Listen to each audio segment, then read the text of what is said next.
so che sei così, ti ho seguita, sei sola, lo so, sei sola in tutto il palazzo, sono andati via tutti, sono tutti al mare, dai, questo cazzo di porta, su, dai, guarda, questo no, dai, ci do fuoco a questa porta, guarda, dai, vado, c'ho una tanica bella di benzina in macchina, vado a prendere e do fuoco a tutto, così poi pensa, domani quando tornano troveranno soltanto due cumuli di cenere, uno di qua e uno dell'altra parte. Dai, dai. Maria, ti amo, ti amo. Senti che bella frase. E non è soltanto una frase, no, no. È un verso, è il mio verso. Ti amo. Senti? Dai, su.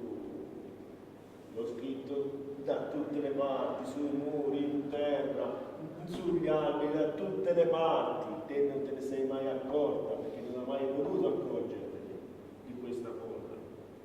Dai, tanto io te lo dirò fino a quando potrò, finché avrò forza, lo scriverò da tutte le parti. Dai, tanto insisterò fino a quando avrò l'ultimo battito di cuore, finché muoverò un dito, finché avrò l'ultimo respiro.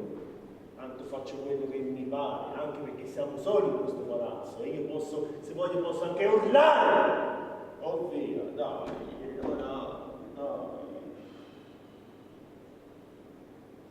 Ho pregato, fammi diventare frocio, fammi svegliare la mattina e non avercelo più, dammi il coraggio di tagliarlo e niente, mai.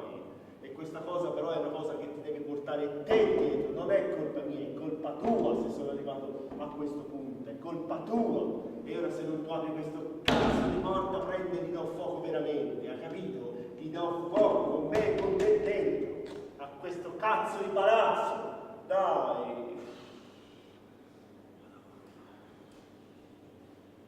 Dai Marina, dai. È colpa tua se siamo arrivati a questo, perché sei te che non mi corrispondi e soltanto tu, perché te non mi vedi, te non mi vuoi vedere in questo cazzo di palazzo e ora vado a prendere la benzina e ci do fuoco perché te ti devi sentire in colpa per come sono diventato, te ti devi sentire in colpa per come mi hai fatto diventare e poi quando avrò dato fuoco a tutto avrai soltanto il tempo di un uomo e poi